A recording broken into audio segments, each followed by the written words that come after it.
বিষ্ণু ইসা ইসলাম হুনাইনের যুদ্ধ শেষে ফিরতেছেন, পথিমধ্যে বেলাল রাদিয়াল্লাহু তাআলা আনহু আজান দিচ্ছেন। তো পাশে ছিল মুশরিকদের একটা পল্লী, কিছু মুশরিক তরুণ, তারা আজানকে ব্যঙ্গ করতেছে। মনে কষ্ট পাওয়ার মতো ব্যাপার না, কিন্তু বিশ্বনবী ওইখানে দেখেন কি খুঁজলেন। বিশ্বনবী খেয়াল করলেন কণ্ঠটা বড় সুন্দর, দরাজ গলা। বিশ্বনবী সাহাবীদেরকে বললেন ধরো, সবগুলারে ধরে বিশ্বনবী সামনে আনা হলো। ওরা হাঁটু গেড়ে বসলো। বিশ্বনবী বললেন তোমাদের মধ্যে কে যেন ব্যঙ্গ করে আজান দিচ্ছিল, তার গলাটা বড় উঁচু।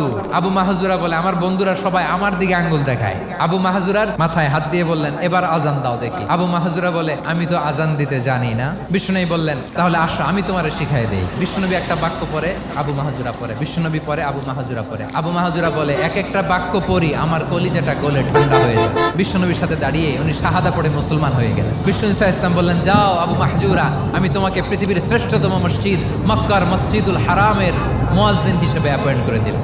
দেখছেন কিভাবে ট্যালেন্ট হান্টিং করতে হয়।